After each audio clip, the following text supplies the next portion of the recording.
Super sir super sir.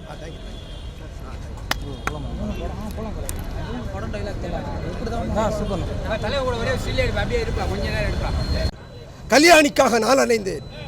கல்யாணிக்கு கருணை காட்டின பலர், அவர்களுள் காளையர் சிலர்.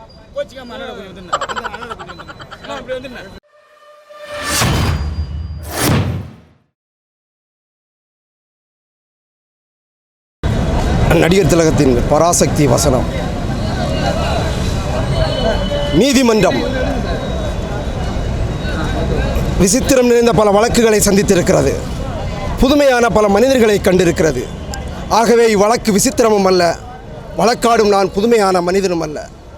வாழ்க்கை பாதையிலே சர்வசாதாரணமாக காணக்கூடிய ஜீவன் நான். கோவிலிலே குழப்பம் விளைவித்தேன், பூசாரியை தாக்கினேன், குற்றம் சாட்டப்பட்டிருக்கிறேன். இப்படியெல்லாம் நீங்கள் எதிர்பார்ப்பீர்கள் நான் இதையெல்லாம் மறுக்கப் போகிறேன் என்று. இல்லை, நிச்சயமாக இல்லை. கோவிலிலே குழப்பம் விளைவித்தேன். கோவில் கூடாது என்பதற்காக அல்ல, கோவில் கொடியவரின் கூடாரமாய் ஆகிவிடக் கூடாது என்பதற்காக பூசாரியை தாக்கினேன்.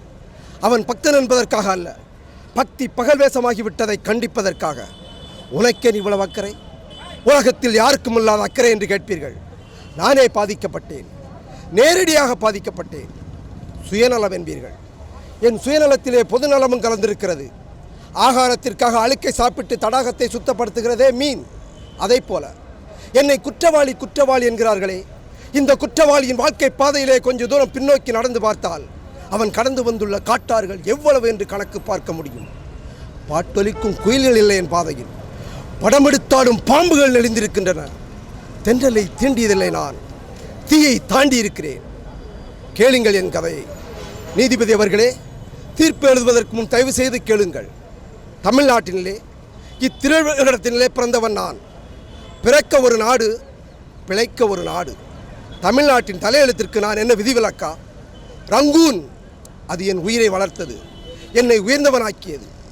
திருமண கோலத்தில் இருந்த என் தங்கையை காண வந்தேன். மோசடி வழக்கில் ஈடுபட்டு இதோ உங்கள் முன் நின்று கொண்டிருக்கிறாளே இந்த ஜாலக்காரி ஜாலி. இவள் வலையில் விழுந்தவர்களில் நானும் ஒருவன். பணப்பெட்டியை பறிகொடுத்தேன், பசியால் மெலிந்தேன், நலிந்தேன், கடைசியில் பைத்தியமாக மாறினேன். காண வந்த தங்கையை கண்டேன், கண்ணற்ற ஓவியமாக, ஆம் கைம்பெண்ணாக. தங்கையின் பெயரோ கல்யாணி, மங்களகரமான பெயர். ஆனால் கழுத்திலோ மாங்கல்யம் இல்லை.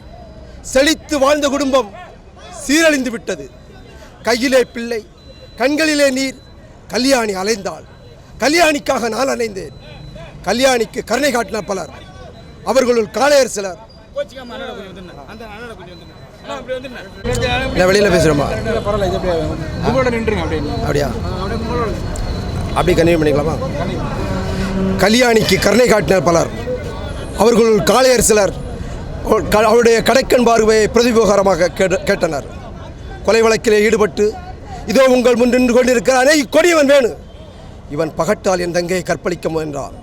நான் தடுத்திராவிட்டால் கல்யாணி அப்பொழுதே தற்கொலை செய்து கொண்டிருந்திருப்பாள். கடவுள் பக்தர்களும் கல்யாணிக்கு கருணை காட்ட முன் வந்தார்கள். பிரதிபகாரமாக அவருடைய கடைக்கண் பார்வை எதிர்பார்த்து அவர்களுள் தலையான வந்த பூசாரி கல்யாணியின் கற்பை காணிக்கையாக கேட்டிருக்கிறான்.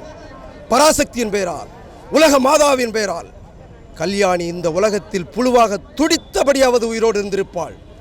அவளை தற்கொலை செய்து கொள்ள தூண்டியது இந்த பூசாரி தான். தன் குழந்தையை இந்த இரக்கமற்ற உலகத்தில் விட்டு செல்ல அவள் விரும்பவில்லை. தன் குழந்தையை ஆதரவற்று துடிதுடித்து சாவதை காண அவள் விரும்பவில்லை.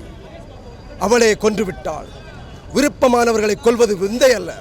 உலக உத்தமர் காந்தி, அஹிம்சா மூர்த்தி, ஜீவகாருண்ய சீலர் அவரே நோயால் துடித்து கொண்டிருந்த கன்றுக்குட்டியை கொன்றுவிட சொல்லியிருக்கிறார். அது கஷ்டம் வருவதை காண செய்யாமல் அதே முறையை தான் கையாண்டிருக்கிறாள் கல்யாணி.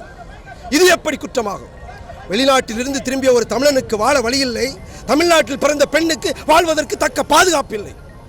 என் தங்கை மட்டும் கொஞ்சம் விட்டு கொடுத்திருந்தால், கோடீஸ்வரன் வீட்டு பள்ளியறையிலே ஒரு நாள், மானத்தை விலை கூறியிருந்தால் மாளிகை வாசியின் மடியிலே ஒரு நாள், இப்படி ஓட்டியிருக்கலாம் நாட்களை. இதைத்தான் இந்த நீதிமன்றம் விரும்புகிறது. பகட்டு என் தங்கையை மிரட்டியது, பயந்து ஓடினாள். பணம் என் தங்கையை துரத்தியது, மீண்டும் ஓடினாள்.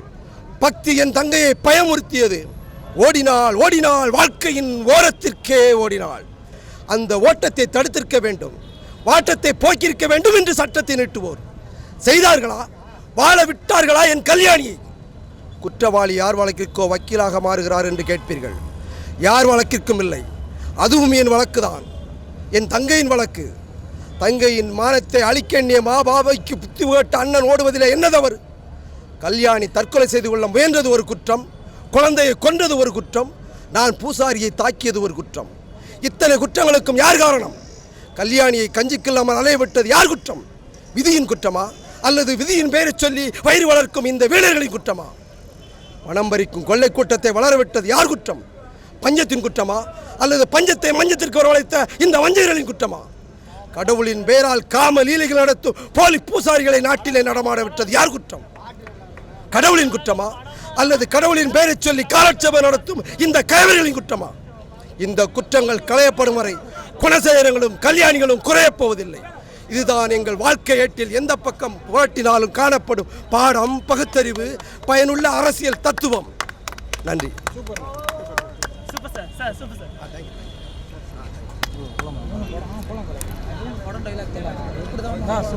தலைவர் கூட ஒரே சில்லி எடுப்பா, அப்படியே இருப்பா, கொஞ்ச நேரம் எடுப்பா.